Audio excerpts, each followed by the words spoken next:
Welcome to Podheim, Jirocs Valheim podcast. Let's give him the business.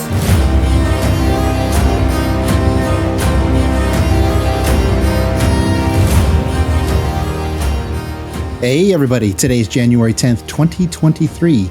I'm your host, Jiroc the Viking, and joining me today are my fellow Vikings, Viking Glaive. Hello, hello. We also have Shield Maiden, Morning Darkness. Hey. And joining us today is one of our old-time favorites, Vaste. Hello, humans. Oh no. Digital Vaste has no camera today, so I like to refer to him as Vaste. Right, Vaste? Vaste? No comments. All right. Well, thank you for joining us, Vaste, here at the last minute. And a couple of announcements we have this week. I am sick. Yay! I was sick right before I left for Nashville, and then I got back from Nashville last week and must have brought something back with me because a couple of days ago I started getting sick again. And oh no! Yeah, I was in bed like all the last 2 days. I was in bed like almost the entire time, and got up today. I was like, okay, I think I feel well enough to sit up for a while. I'll probably go to bed right after the podcast though, but want to get our podcast out on a weekly basis.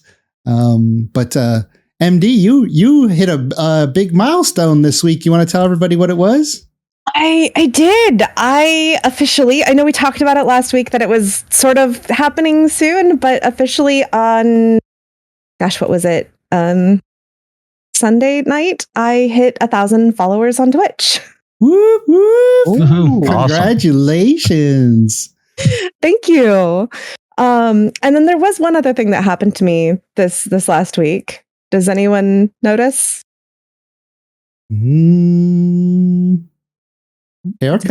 Haircut. So yeah, normally is your hair normally longer? Yeah. So I actually cut about 20 centimeters or about 8 inches off my hair. Oh wow. Yeah, normally I guess it's going down the back, but yeah, now I see it sitting, in front of your shoulder there, which I'm not used to seeing. There's an entire episode where I gave my husband shit because he didn't notice for 36 hours. Oh, how funny. It's playful banter. It's fun, but I'm like, he's like, I noticed. I'm like, but you didn't say anything. Even if he was like, oh, you cut your hair. Like, that's all. He didn't have to say he liked it or anything. If you just noticed. Yeah. Well, especially if you have 8 inches, you say, is about what you took off. That's a good amount to take off. Yeah. So yeah, that would be pretty noticeable. Like if I'm seeing you on a daily basis or whatever, I would probably notice that. My niece didn't notice either. Maybe I'm just not noticeable. Those are I kid. Those are 2 words no husband ever wants to hear. Notice anything? Oh man, you start like sweating. Yeah, you're like, well, looking up and down, looking around the house. You dusted? I don't know. What did you? No, it's all good. But I had a good time giving him hell for it during one of the streams. That's funny. Well, congratulations again on 1,000 over on Twitch. That's amazing. Thanks. And so what are you going to, you're going to do something to celebrate that, right? Yeah. So this Saturday, after Podcaster's released, from 10 p.m. to 2 a.m. Pacific time, I'm going to be doing a chaos stream. So there's a mod called Chaos Tricks, where Twitch can interact with the player by using either channel points, which are free, you just accumulate them by watching the channel, or bits, which you got to pay for. Mm-hmm. And they can spawn trolls and meteor storms, and they can heal you. They can, spawn the roots that smack you around from the elder. And you can control like what is or isn't spawned in as the streamer. And you can change it as you progress in the game. And so I'm going to be doing a chaos stream and see how far I can get. And Glaive, I believe you said that you'd be available to join. Well, Vashti, I know you're going to be asleep. Have you? It's 3 a.m. for What was me. the time you picked? 10 p.m. to 2 a.m. Anytime during that time. On Saturday? What day was it? Saturday night. Yeah. Saturday night. So that'd be Sunday, 6 a.m. to 10 a.m. GMT. Yeah. Yeah, well, anybody listening to this, if you catch it before her stream, you should definitely check that out. 10 p.m. Saturday night. Yeah, I might be able to make that. It depends on what I'm doing Saturday night, but I would love to. Yeah. You gotta Life give won't last to the end. you gotta give the server an opportunity to spawn things on you, Jiroc. Yeah, that actually sounds really fun. You know what I'll do is I'll probably try to, whether I'm on your stream or if I can catch it afterwards, if I can't be on it, I want to see how it plays out and then see how if I want to do something like that. But it definitely sounds like fun to let the players try to spawn stuff on you. Oh yeah, I'm looking forward to it. Oh yeah, how hard can they kill me? Yeah. Well, awesome. What about you, Glaive? You do anything fun over this last week? So one of my passions is coaching youth sports, specifically football. And so this past weekend, there's a tournament we've been in for like the last 15 years, which is a cancer research and cancer survivor celebration kind of tournament. So all the proceeds go, and we've put a team in for like the last 15 years. And so that was this past weekend. So we went and did that, and that's always fun. So awesome. And can I ask, what did you pause in the background there? Did we interrupt you? What you were watching on your TV so that you could do the podcast with us? it was actually Nerdist or one of those types, like Geeks R Us, or I don't know, one of those ones that goes like deep dives. And it was how powerful is Sting going into the Frodo's sword? Like how we know it's powerful. How powerful? And they did like a deep statistical like lore dive into it to really tell you how powerful it is, because they don't really go into it. You just know that it's an ancient elven weapon, but you don't really know how powerful it is. Oh yeah, I love when I find those videos that do comparisons or talk about the mythology of movies or books or whatever, and kind of bring out the lore a little bit more than maybe you are familiar with. Something like that. That sounds like fun. One of the ones I've seen recently was, I think they were comparing like spaceships from a bunch of different stories and movies and stuff, and showing each one comparatively, and seeing them side by side is interesting, because like you don't always have a perspective of how big something is until you see them side by side. The dragon comparison was a really good video. All of them, from Ancalagon, which was as big as a mountain, all the way down to the little pup dragons. But it came when Game of Thrones was really popular this season, and Smaug, I think, was like the second largest. It's like 400 feet, or it's huge. Smaug is like huge compared to even the big dragons of Game of Thrones. Yeah, I've always been a fan of the dragon being like movies or described in books or whatever. They're just kind of big, maybe like at the size of a house or a couple of houses. I've never been a fan of that type of dragon. I'm always a fan of that giant dragon. That's like basically the size of a house, where its hand is like it could step on a whole house with just its front paw or whatever, its front leg. Like those giant dragons, that's what's like really menacing in lore. Because the smaller ones, it seems like they'd be too easy to kill. Get that lucky arrow shot, but not the big ones. They seem like they could resist a lot more. Unless they're missing a scale in their chest. Exactly. A weak spot. Well, Vaste, what did you do fun over this last week? Last week, we had the folding event when we reset the resource server, so we get a new world, more materials for everyone to get. And each time we reset it, we try to do an event. And for this one, what I did was I went with my admin character.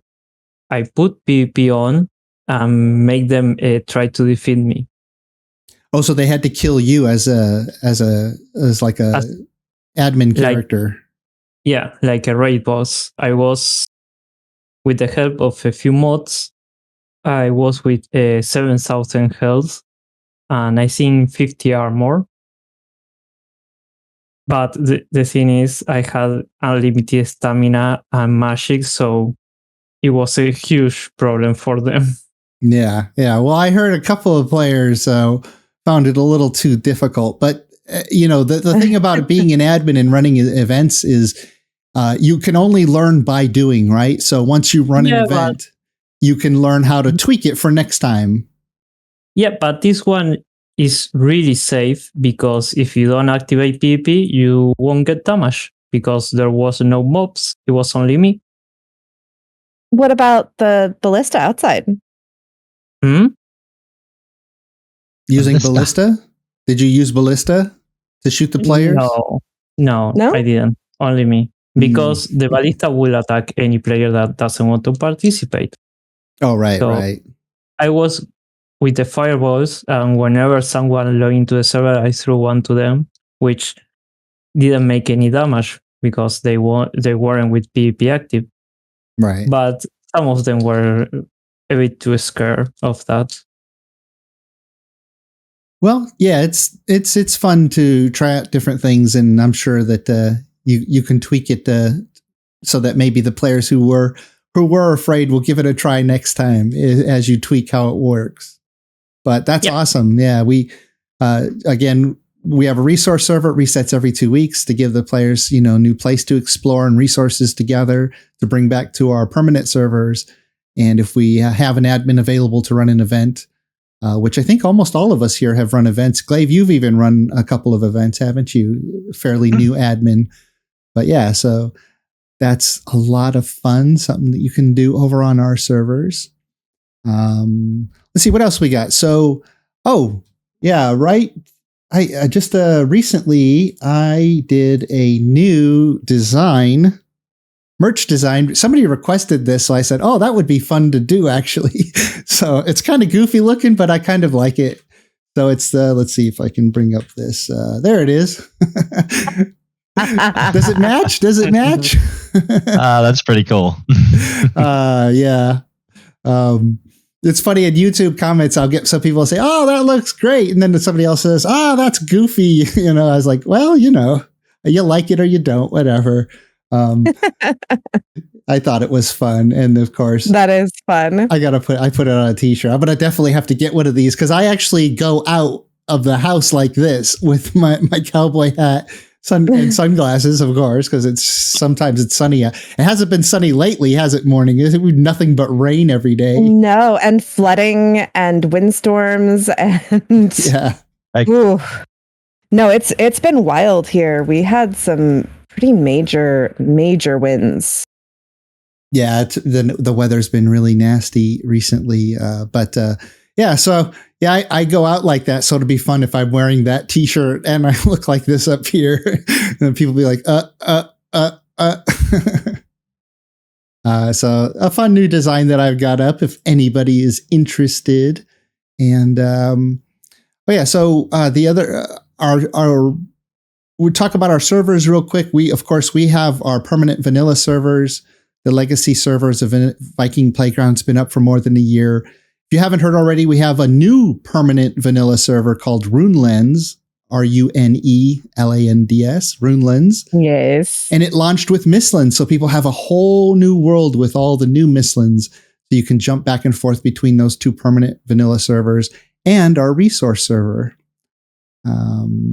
which people are building a lot. Have you guys found Glaive? You maybe are in tune a lot with the server, the players on the server, because I know you play a lot with them. But are people trying to build in the Mistlands much, and are they able to keep their bases from getting destroyed?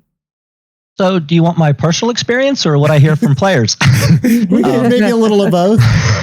So I found a cool spot and thought it was safe on the edge of a sharp mountain. Found a little Dwerger harbor that had a full door, preserved it. Everything was perfect. And then I was over fixing something on the next island over and saw two Seeker Brutes soldiers inside my little thing.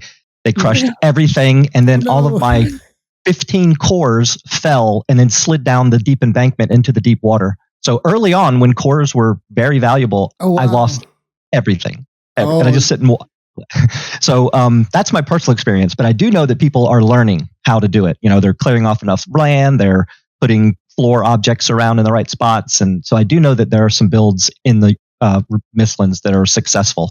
But personally, I have not rebuilt yet because I'm still like sick over having lost my little corner of the world. and they went into deep water, so you can't even recover them. Oh no! And I could see them. I just looked down and I couldn't do. I even tried the trick of the 45s. Like I don't know if anybody knows that trick, but you can put 45s and sort of walk yourself down. It was too far out to do that. I couldn't even get down there that way. It was devastating. I have a video that shows how to do that. Something Atlantis. I forget what I called that video. But if you look up Valheim and Atlantis, I have a video that shows you how to build roofs to get all the way down. I'm surprised I guess it was too far out or something. It wasn't that it was too far down. It was too far out. Yeah, it slid. Out. Yeah. Aw. Well, I guess you learned the hard way. I did. Bambi learned right along with me. She was kind of my neighbor, and we thought we were spawn proofed, and obviously we weren't. So she hightailed it to the meadows. Well, cool. So we also have our modded server, and we're finally sort of getting it stabilized, right, Glaive? Glaive has been the admin who's been during the holidays. Myself and Kondo, our other admin who works on it, and Vaste to some degree, he's been helping with it. We weren't available, so it was mostly Glaive trying to get it working with Valheim. And when you have so many mods, there's conflicts and everything. But we've got it. It's fairly stable now, and we're looking at ways to replace mods for other mods that might make it a little easier to deal with. But I think the players are still having fun with it. I still see some people logging on there. And, now that I always knew that the modded server would be sort of a learning lesson and it would have to be modified as we go. So hopefully we can keep modifying it till we find a nice balance, and then finally actually start adding some more quests to it, because it's called Jotun Quest. I think the questing system will make it really fun. I think Mistlands was always going to be a challenge. I'm sure Kondo and you, Jiroc, after everybody knew that Mistlands was going to be a challenge for the modded server. Anybody that's ever ran with more than one mod knows that as soon as there's an update, there's probably going to be issues. So, it was a good learning experience for me. It was like, hey, Glaive, you want to be an admin? And by the way, Jotun Quest is needs upgraded for Mistlands. Kondo's gone for a month. Yeah, so jump right into the deep end of the pool there, Glaive, and figure it out. But no, it was awesome. It's the best way to learn. I mean, just jumping in the fire, sink or swim, learn it. Yeah. Well, and then of course we have our season 3 vanilla no map server, and that's going to end on April 6th of this year. Wow. 2023. So it's still got plenty of time for anybody who's interested in jumping into season 3 no map. And then we'll reset it and go with season 4. It'll be interesting to find out. Gwen's not here today, but I know she's one of the big ones on there. It'll be interesting to see if players have enough time to progress in 4 months all the way through the Mistlands and defeat, the queen boss and do the things that they'd want to do in 4 months. And of course, we can tweak the time based on the feedback we get from the players, but I'm interested to see how far they get. I think 4 months is enough time.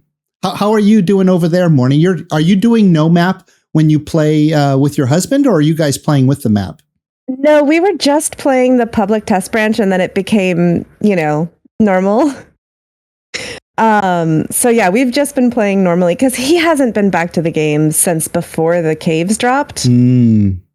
So don't add that extra complication of no map, right? Just I think there would be problems if I tried to do that to him. Oh, okay. Well, fun. We have, what's our next build competition is coming up? It's the tower competition, right? Yeah, I just saw that. I don't know how I was behind, but I just saw that was a thing, and I'm like, I must I must. I know. I was going to say morning and a tower build competition. I must. So I got to get working on that. So you have a week and a day because it looks like today is the 10th of January and we do the judging on the 18th. So a week and a day. I mean, you saw what I built with the ship, the tree ship. Yeah, you did that pretty quickly. Overnight. And you have experience building towers, so you can apply that experience here and whip something out real quick. And I already dreamed it up last night. So nice. Yeah, towers have always been one of my favorite structures to see a player put together because of the way it stands out from the environment, especially if it's really tall. It can stand up above the trees or whatever. And I don't know, I've just seen some really interesting design elements to towers. If you just Google Valheim and tower, you'll see a lot of really cool pictures. And besides like the traditional longhouse, I think the tower might be one of my next favorite structures that people have built in the game. And then of course, next month we've got this kind of something special called the Dwerger home. So the dwarf home. I'm just curious. There's very few parameters around that. I just want to see what people come up with. Okay. Yeah, because there are definitely some build pieces that they have that we don't have, and like specific structure shapes that they use. Yeah. And it'll be interesting to see how people carry that over into like a home setting. Yeah, I can see. Do we have a modded? What's that? For that? Do we have a modded section for that, or just vanilla for that build comp for the Dwerger home? People can submit a modded build if they want. Yeah. So if they're on the modded server, or if they're on the vanilla server using like item stand all items, you can, there's some extra things you can do.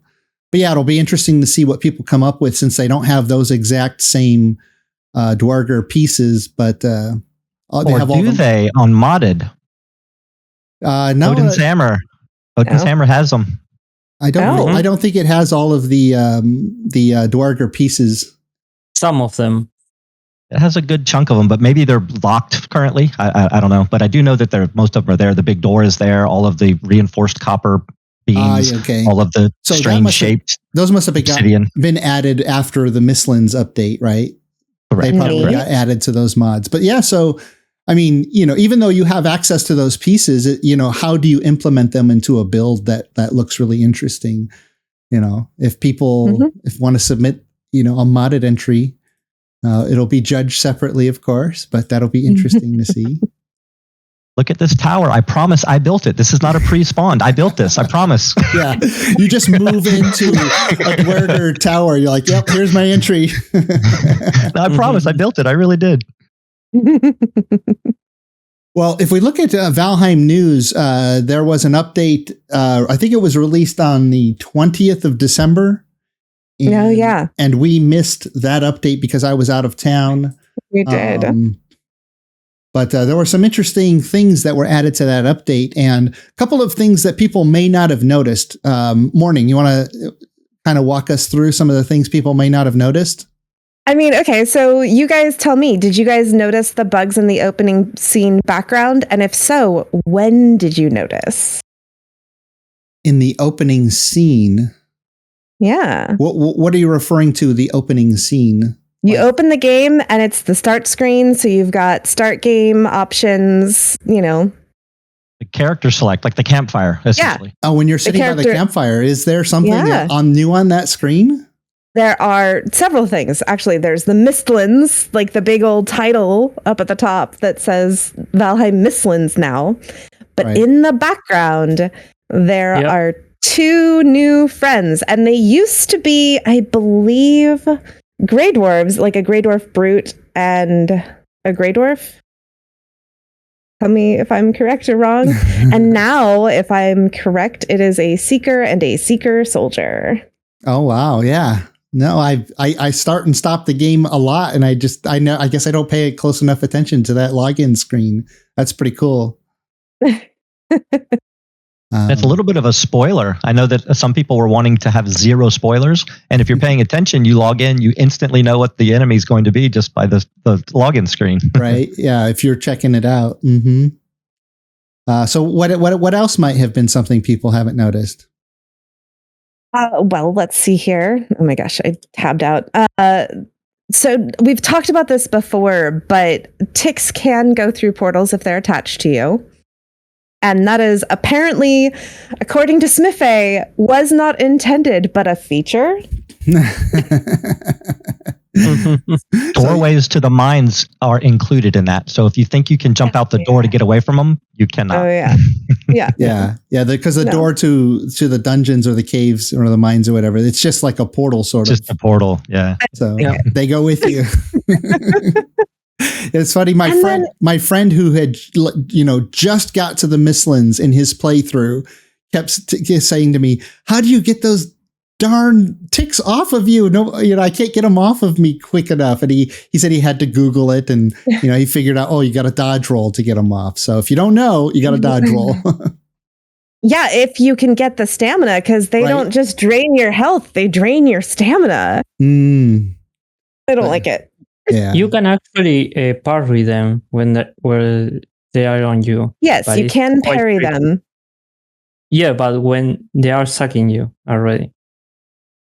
If there's a weird thing with the ticks that if you move, if you wave enough, if you move around enough, they will change the position to your front, and in that side it will count as a front attack, and you can actually parry it. So you can just hold your shield up, and then they can't do any damage. I'm not sure if block counts, but I know I parry one of them and get it out of me. Interesting. And you can also just attack. That same methodology, if you shake around and get them in front of you, you can just attack and you can kill it when it's attached to you, as long as it's in front of you. Or an AoE weapon, right? Yeah. Like a hammer or something. Right. Of course. Yeah. Right. But if you're running around, you don't have an AoE weapon on you and they're all over you, you're just panicking because you've got oh no, what's going on here? Oh, dead. Dodge roll. Dodge roll. I hate it so much. No, that's why I like the at gear. Yeah, you can swing that around, and that hits all of them then, if you have the at gear and you swing it? It has been true in my experience, yeah. Swing the at gear, and even if I've got a tick on me, it gets rid of it. Cool. And the starred ticks are no joke. Ooh, no. And then, okay, so I have a question. Whatever happened to... So, Jiroc, you did a video on one of the models, and it looked like a moth. Whatever happened to the Valheim moth? Yeah, I have a little role-playing video, too, where I play Jiroc and Auric finds a moth, and we call it Misty the Moth. Because, I mean, it sort of looks like a moth, but sort of just some kind of flying insect. It's got like a fuzzy body, and it's got really long feelers, and, the wings are kind of small by comparison to its body. It looked like a moth. Yeah. Well, and the funny thing with that is you don't have scale, right? Like you're not sure, is it going to be Deathsquito size or something bigger? Like we didn't really have scale from that image that they gave us. But I believe it's the Seeker. Like I think that moth became the Seeker. That makes so much sense. It's very different from what the original image looked like. But yeah, okay, I can see that. All right. Yeah. All right. I think so. All right. At least we know they were going for a bug theme for the Mistlands, right? And that image kind of gave us a hint of that. That tracks. Yeah. I assumed it was the Seeker. I didn't even question that. Got it. Yeah. All right. Well, I'm just oblivious. I was attached to a moth. Yeah. And then, has anyone noticed the new animation when you go up 45-degree ladders? Yep. No. What? You do sort of this hop, and your arms kind of float, like you do. Whoop, whoop. That's funny. Yeah, before you would just kind of bounce up the stairs, yeah, you right? would just but now bounce, your arms animate too as you go, huh? Yep. Oh, Are you that, telling me instead of fixing it, they actually did additional development to make it worse? Yes, that is exactly what happened to there. exaggerate. It's actually 100%. not more development because it's, if you realize, it's kind of the same animation as the new fall animation. Oh yeah. Well, speaking of new animations, the portal animation changed. So Oh. before you would go through the portal and you would just be sort of standing there, and now you like hover and your arms do this also like different from the ladder, but they like float in front of you and your knees are up, I think. Oh wow, is that part of the falling animation? So like maybe when you go through the portal, maybe it's like animating what you look like when Maybe. you're falling. I haven't really looked at myself falling from the front, so I don't know. Oh, yeah, that'd be fun to try out. I have to Yeah. check it out. What anything else? Well, I'm sure everyone knows this by now, but I think one of the new favorites is the special attack added to the single-handed axe. Yeah, the middle axe middle mouse button for the special attack on the axe. Yeah, I think I did a video on that. So now you can actually chop those tree stumps and not have to get out your pick to hit them. Yeah, it's funny. We were actually talking about the other night, and Smithy was like, "Oh, why not just use the pickaxe? What's wrong with the pickaxe?" It's so wrong. I don't know. It's so slow and it takes all the stamina. Like the special attack on the axe just makes the axe, in my mind, a more viable weapon in general, and I like it. But we have the black metal pickaxe now to do that. Right, but it still takes a lot, side-by-side comparison of amount of damage plus stamina usage to take out that stump. It's like 1, maybe 2 chops with the middle mouse with the axe button. It's still 3 or 4 or more or 10 pickaxe picks to get out the stump. And I like it. It just makes forestry so much better. Yeah, if I remember correctly, the axe does a slashing damage, but it also does a damage type that no other weapon does, and it's a chop damage. And trees, I think, have like a weakness or a vulnerability to chop. And since the pickaxe doesn't do chop damage, of course, the axe is going to do more damage to trees. So, yeah, but it feels so clunky. I you gotta get used to it. Disagree with you, Vashte. Okay. I would say it different. The special attack is only useful for the tree stumps. It's not about for the larva? For anything else. The larva. Oh yeah, the larva too. Anything that's like really low to the ground, you can anything chop that's it. Down, like leeches are so much easier to hit. Actually, the best thing for the larva is the black metal pickaxe. What he's saying is he prefers a black metal pickaxe no matter what. Yeah, clearly. No. I explore some of the mines. Here's the benefit of using the axe versus the pickaxe for what you're talking about.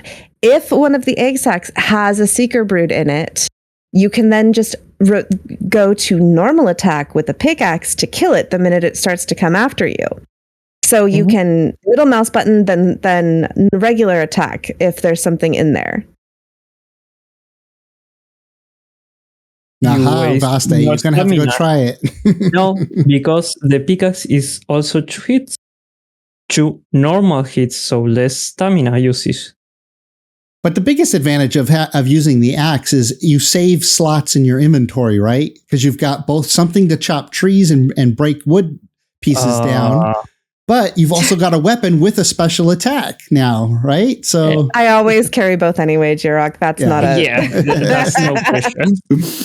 I always love early game, especially. I would love just carrying the axe around because it would save me a slot, and I could chop my trees down, and I could, attack with it. So yeah, but yeah, you got to carry your favorite weapon too, right? Otherwise, like I said, it does make the axe a more viable weapon as a whole, in my opinion. So I like it. I like that update. Hey, it's better than not having it, even though Vaste would rather use a black metal pickaxe. Yeah. Apparently. doesn't fix the problem with the axe. Yeah. To fix a problem with the axe, you should be able to throw it. Yeah. It will make it more viable as an actual weapon.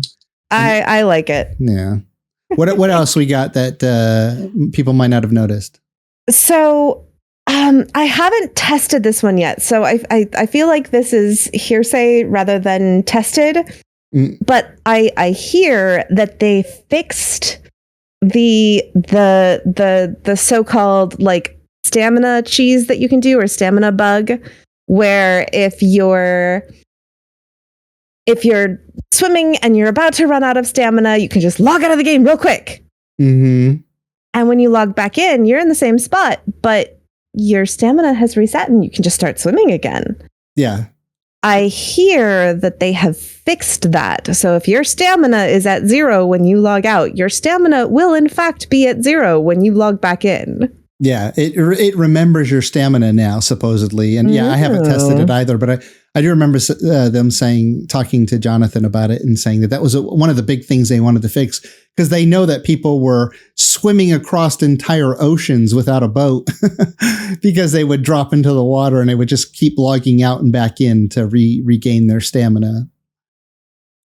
Which was kind of a problem when I was running events on the server. I would set up something out in the ocean, an ocean event, and that's kind of part of the challenge, is having to deal with, falling into the water. But then, I would just see players logging in and logging out, logging in and logging out over and over again. I'm like, they're cheating. Because you didn't see hard mode. I spent most of the time I spent on the hard mode server season 1. Mm-hmm. Was trying to swim between continents. Yeah. What else we got? All right. So the artisan tables now have new uses. So like not everyone has thought I should go to the artisan table, because before it didn't make anything.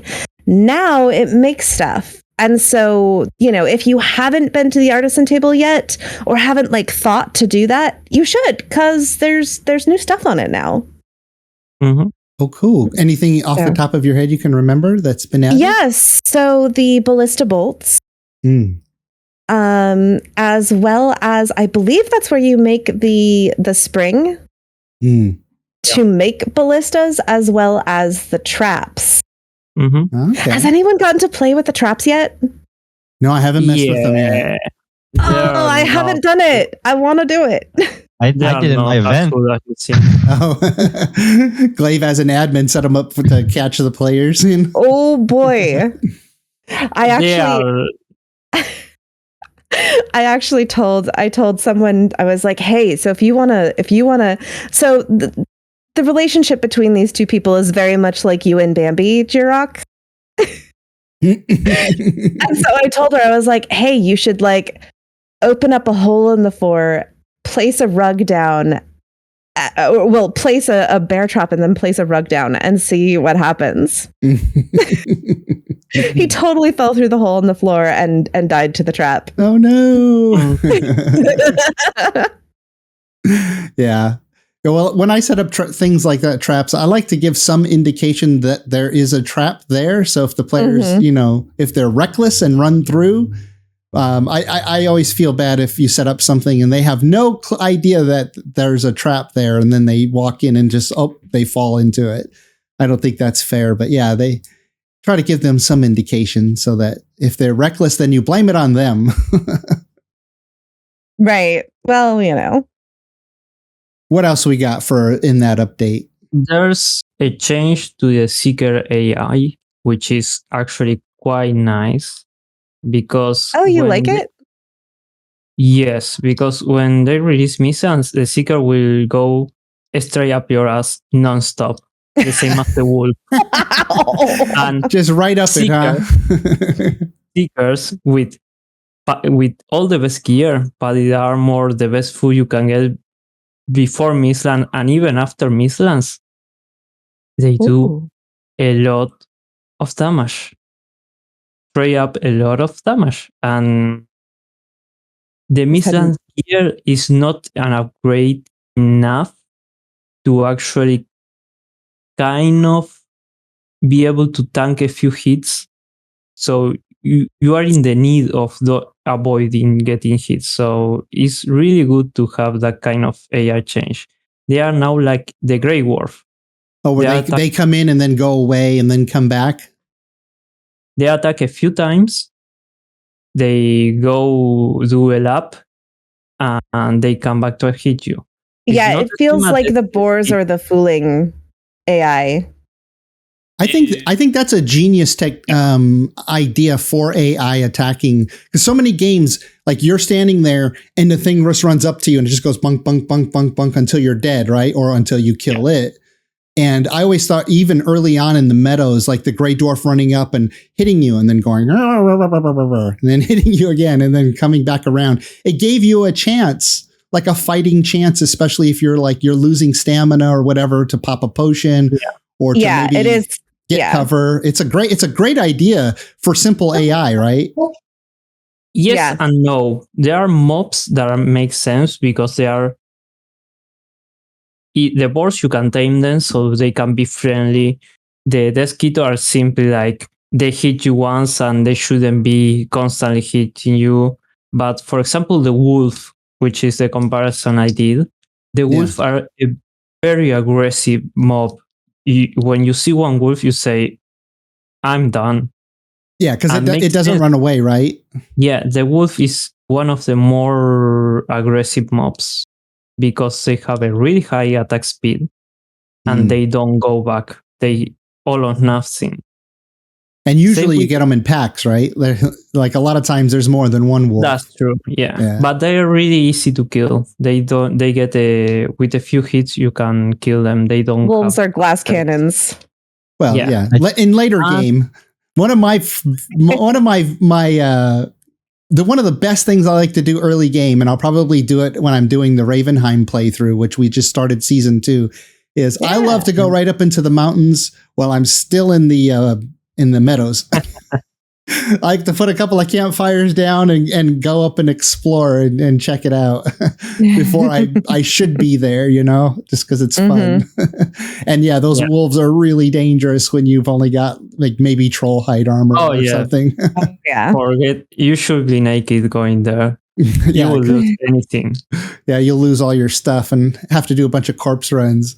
What you really ideally want to do is just try to get far enough up to get into a frost cave, right? So you can try to get the frost cave armor, the Fenrir armor. Yeah, the frost cave, yes, and because the frost cave doesn't have the freezing, so you're actually safe. Yeah. So, that's probably going to be one of my challenges I'm going to set for myself over there. Just try to get Fenrir armor early as possible. Oh boy, that sounds exciting. Yeah. Sorry about the dog barking earlier. Oh, we did. The other problem. What's that, Baste? I get crispy. What was that? You might have the other problem. You might get crispy. Oh, crispy, yeah. Yeah, when they put me on fire, yeah. Well, that's why you go in there with a bow and a whole bunch of wooden arrows and you just stand on that beginning ledge and just snipe everything, right? Yeah. Let's see, what else we got? It looks like Mistlands raids were reduced in difficulty.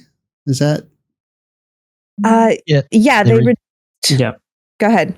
The number of mobs that comes in a raid and the frequency of the raid. So a raid used to have at least one Y'all, probably at least one Brute, and then a couple of Seekers. Now the most common thing is just 2 Seekers and a couple of Broods. Like they actually reduced it significantly, and I think it was because of feedback from builders who didn't want to have to deal with destruction of their entire base every time. They sought you out, didn't have Y'alls.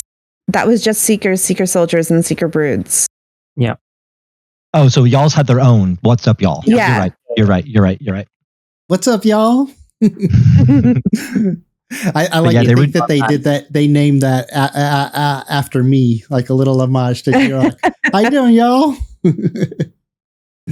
Let's see what else. What else got changed in that last Mistlands patch? People might not have noticed. Just the overall spawn rates themselves for the mobs. They used to spawn. I mean, if you remember when you first went in there, they were like around every corner. Now they're more like, I think I saw somewhere an official post said they're more like trolls.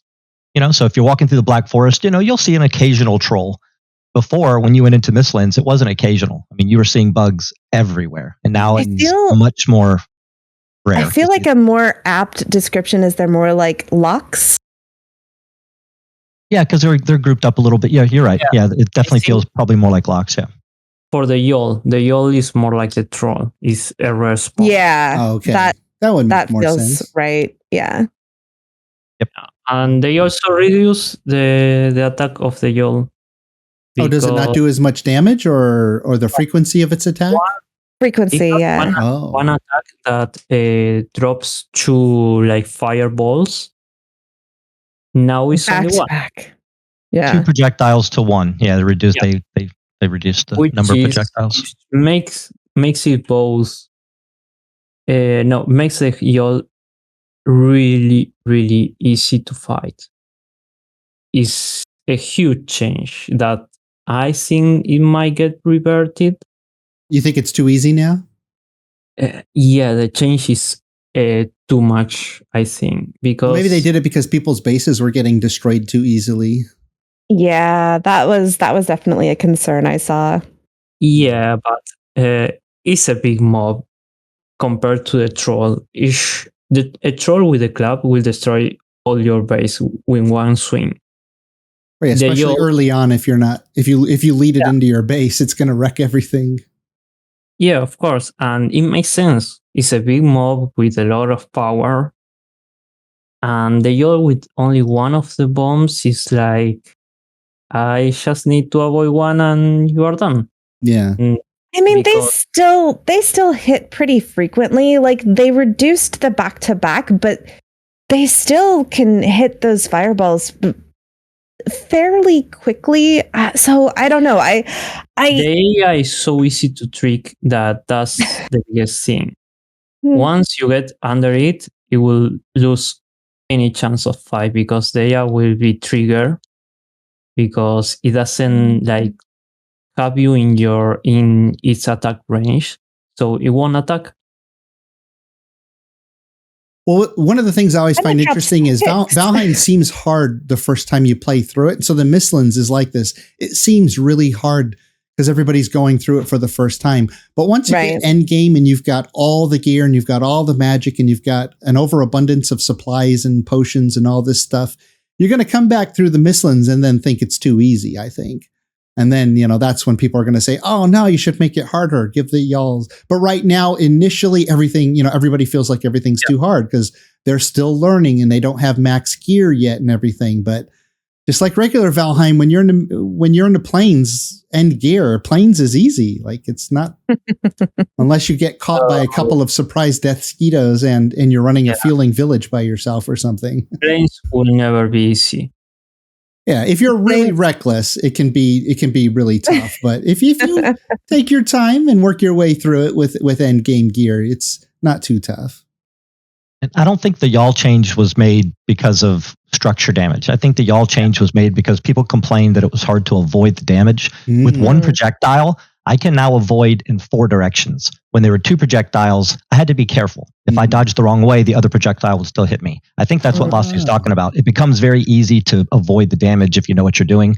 So the threat kind of goes away. There was a lot of threat before. If a y'all came, even if you're experienced, you have potions, but you were still in high threat. Now, I don't really fear them as long as I have a little bit of stamina because I can always avoid the damage. Even with the 2 hits, it's quite easy to predict the direction. There's not that much RNG the way it lands the 2 projectiles. So it was actually quite easy to guess where it was going. Okay. Even but it did limit which way you could move, though. And what about the boss fight? Was there something changed about the boss fight in that last patch? It's new. Well, yes, the boss fight did get changed in the last patch. I believe they made her. Hey, everybody. That was just the first half of the podcast. I hope you enjoyed it. If you'd like to listen to the full podcast, which should be about twice as long as what you've just heard, you can gain access to it as a Patreon supporter, and you can support me for as low as $2.99 per month and gain access to the full podcast each week. You'll barely notice that amount, but if enough people do it, it'll really help to supplement my income as a content creator. I hope you consider supporting me, and if for any reason you're unable to support me on Patreon, you can also use my PayPal donation link or the YouTube join button. Thank you. Your support really means a lot to me. Skål.